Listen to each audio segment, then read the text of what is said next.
General ആശുപത്രിയിൽ സംഭവിക്കുന്നത് എന്താണ്? രോഗം സ്ഥിരീകരിച്ചവരുടെ രോഗം മാറ്റാനാണോ നിങ്ങൾ ശ്രമിക്കുന്നത്, അതോ അവരെ വീണ്ടും ദുരിതത്തിലേക്ക് തള്ളിവിടുകയാണോ നിങ്ങൾ ചെയ്യുന്നുള്ളത്? രോഗം സ്ഥിരീകരിച്ചവരെയൊക്കെ ഒരു വാർഡിൽ താമസിപ്പിച്ചു കഴിഞ്ഞാൽ എങ്ങനെയാണ് അവർ വൈറസിൽ നിന്ന് രക്ഷ നേടുക? ഒരു രോഗി ഉപയോഗിച്ച ടോയ്ലറ്റ് മറ്റൊരു രോഗി ഉപയോഗിച്ചു കഴിഞ്ഞാൽ എന്ത് അതിജീവനത്തിൻ്റെ കാര്യമാണ് നിങ്ങളിങ്ങനെ വിളിച്ചു പറയുന്നുള്ളത്? രോഗികൾ കഴിച്ച ഭക്ഷണത്തിൻ്റെ അവശിഷ്ടങ്ങൾ പൂച്ച കഴിച്ചു കഴിഞ്ഞാൽ ആ പൂച്ചയിൽ നിന്ന് വൈറസ് പകരാൻ സാധ്യതകളുണ്ട് എന്ന തിരിച്ചറിവിലേക്ക് നിങ്ങൾ ഇതുവരെയും എത്തിയിട്ടില്ലേ? ദയവ് ചെയ്തിട്ട് അവർക്ക് വൃത്തിയുള്ള ഭക്ഷണമെങ്കിലും നൽകാൻ തയ്യാറാവുക. കാസർഗോഡ് ജനറൽ ആശുപത്രിയുടെ അവസ്ഥ അതീവ പരിതാപകരമാണ്. ആരോഗ്യ വകുപ്പ് കണ്ണു തുറന്നു കാണുക. പബ്ലിക് കെയറിലേക്ക് ലഭിച്ചിട്ടുള്ള ഈ ഞെട്ടിപ്പിക്കുന്ന ദൃശ്യം. ഞാൻ വളരെ സങ്കടത്തോട് കൂടിയിട്ടാണ് ഈ വോയിസ് നിങ്ങളായിട്ട് ഷെയർ ചെയ്യുന്നുള്ളത്.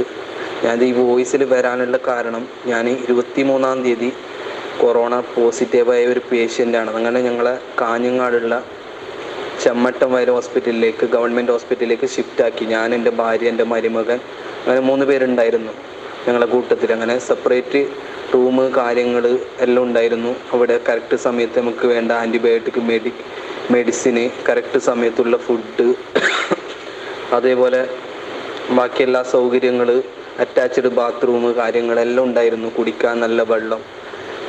ഇപ്പോൾ ഞങ്ങളെ അവിടുന്ന് 26-ാം തീയതി അവിടെയുള്ള സിസ്റ്റർമാർ പറഞ്ഞു, നിങ്ങളെ കാസർഗോഡ് ഇതിനേക്കാൾ നല്ല സൗകര്യമുള്ള ഹോസ്പിറ്റലിലേക്ക് ചേഞ്ച് ആക്കുന്നുണ്ട് എന്ന് പറഞ്ഞിട്ടായിട്ട്. അവിടെ ടോട്ടലിൽ അവിടെ 12 പേഷ്യൻ്റ് ഉണ്ടായിരുന്നു പോസിറ്റീവായ. അങ്ങനെ 4 ആംബുലൻസ് ഞങ്ങൾക്ക് വേണ്ടി റെഡിയായി. 4 ആംബുലൻസിൽ 12 പേര്. രാത്രി 8 മണിക്ക്, ഞാനിപ്പോൾ വോയിസ് ഇടുന്നത് 26-ാം തീയതി രാത്രിയാണ്. ഈ രാത്രിയിൽ 8 മണിക്ക് ശേഷം 4 ആംബുലൻസിൽ നമ്മളെ കാസർഗോഡ് ഗവൺമെൻറ് ഹോസ്പിറ്റലിലേക്കാണ് കൊണ്ടുവരുന്നുള്ളത്. അങ്ങനെ ഞങ്ങളോട് ഞങ്ങളുടെ ബാഗ് കാര്യങ്ങളെല്ലാം എടുത്തിട്ട് സ്റ്റെപ്പ് കയറാൻ പറഞ്ഞു. അങ്ങനെ 3-ാമത്തെ തട്ടിലേക്ക് ഞങ്ങൾ സ്റ്റെപ്പിൽ കയറി. ഈ ഒരു അവസ്ഥയിൽ അങ്ങനെ കയറിയിട്ട് ഇവിടെ കാണുന്നത് ശരിക്കും ഷോക്കാണ്. ഞങ്ങൾക്ക് കാഞ്ഞങ്ങാട് നിന്ന് എന്ത് സർവീസാണ് കിട്ടിയത്, അതിൻ്റെ നേരെ വിപരീതമാണ് ഇവിടെ കാണുന്നുള്ളത്. ഒരു വൃത്തിയുമില്ലാത്ത സാഹചര്യം.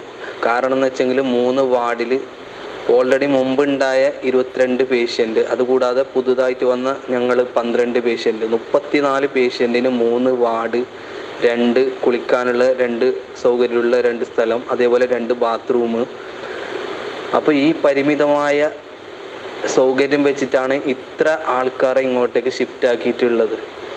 കാരണം ഞങ്ങൾ ശരിക്കും കാഞ്ഞങ്ങാട് നിന്ന് മെൻ്റലിയും ഫിസിക്കലി എല്ലാം ഫിറ്റായിട്ട് വരുന്ന സാഹചര്യമാണ് ഉണ്ടായത്. അപ്പോൾ ഇതിന് നേരെ വിപരീതമായിട്ടാണ് ഞങ്ങളെ കൊണ്ടിട്ടിട്ടുള്ളത്. ഭക്ഷണം അവിടെ വെച്ച് ഒന്ന് അങ്ങോട്ട് തിരിയുമ്പോഴേക്ക് അതിൽ കൂറെ കാര്യങ്ങളൊക്കെ കിടക്കുന്നു. എന്തും നമുക്ക് ഉപയോഗിക്കാനുള്ള ഒരു ഇതില്ല. ഞാൻ രാത്രി ഭക്ഷണം വരെ കഴിച്ചില്ല. കാരണം ഇത് കണ്ടെങ്കിൽ നമുക്ക് ഭക്ഷണം വരെ കഴിക്കാൻ തോന്നൂല.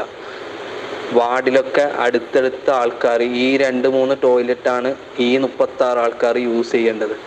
അപ്പോൾ കാസർഗോഡ് ഗവൺമെൻറ് ഹോസ്പിറ്റലിലുള്ള ഐസൊലേഷൻ വാർഡിൻ്റെ അവസ്ഥയാണിത്.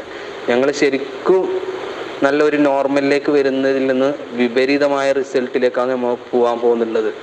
അപ്പോൾ ഇതിന് ഈ വോയിസ് അധികാരികളിലേക്ക് എത്തും വരെ എല്ലാവരും ഷെയർ ചെയ്യണം. കാരണം അത്രയും വൃത്തികെട്ട സാഹചര്യമാണുള്ളത്. ഇനി കൂടുതലായിട്ട് വരുന്ന പേഷ്യൻ്റ് ആരും ഇല്ലാതിരിക്കട്ട്. അപ്പോൾ അങ്ങനെയുള്ള പേഷ്യൻറ്റിനൊക്കെ ഇവിടെ ചേഞ്ച് ചെയ്യുന്ന സമയത്ത് നോർമലാവാൻ വേണ്ടിയിട്ട് കുറേ ടൈം കാര്യങ്ങളൊക്കെ എടുക്കും.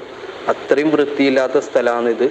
കൊറോണ സ്ഥിരീകരിച്ചവർക്ക് എല്ലാ സൗകര്യങ്ങളും ഒരുക്കുമെന്ന് സർക്കാർ ആണയിട്ട് പറയുമ്പോഴും കാസർഗോഡ് ജനറൽ ആശുപത്രിയിലെ അവസ്ഥ അതീവ പരിതാപകരമാണ്. കഴിഞ്ഞ 2-3 ദിവസങ്ങളിൽ രോഗികളെ പരിശോധിക്കാനുള്ള കിറ്റുകൾ പോലും അവിടെ ഉണ്ടായിരുന്നില്ല. ആ വാർത്ത പബ്ലിക് കേരള പുറത്തു കൊണ്ടുവന്നതിന് ശേഷമാണ് അവിടെ പരിശോധന കിറ്റുകൾ പോലും അധികൃതർ എത്തിച്ചത്. എന്നിട്ടും പ്രശ്നങ്ങൾ അവസാനിക്കുന്നില്ല. കൊറോണ സ്ഥിരീകരിച്ചവരെ താമസിപ്പിച്ച വാർഡുകളിൽ രോഗികൾ നേരിടുന്നത് ദുരിതപൂർണമായ ജീവിതമാണ്. ഒരു വാർഡിൽ കൊറോണ സ്ഥിരീകരിച്ച എല്ലാവരെയും താമസിപ്പിച്ചു കഴിഞ്ഞാൽ എങ്ങനെയാണ് സാറന്മാരെ രോഗം ഭേദമാകുന്നത്? ഒരു രോഗി ഉപയോഗിച്ച ടോയ്ലറ്റ് മറ്റൊരു രോഗി ഉപയോഗിച്ചു കഴിഞ്ഞാൽ എന്തതിജീവനമാണ് കേരളത്തിൽ നടക്കാൻ പോകുന്നത്?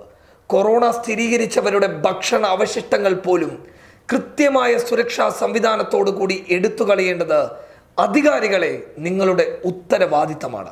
ഒരപേക്ഷയുണ്ട്. അവർ അതിജീവിക്കാനാണ് നിങ്ങൾ പറഞ്ഞതനുസരിച്ച് ഐസൊലേഷൻ വാർഡുകളിൽ കഴിയുന്നത്. അവരെ നിങ്ങൾ കൊലക്ക് കൊടുക്കരുത്. ആരോഗ്യമന്ത്രി ഉടൻ ഈ വിഷയത്തിൽ ഇടപെട്ടില്ല എങ്കിൽ സ്ഥിതിഗതികൾ അതീവ ഗുരുതരാവസ്ഥയിലേക്ക് കടന്നുപോകും. News desk public Kerala.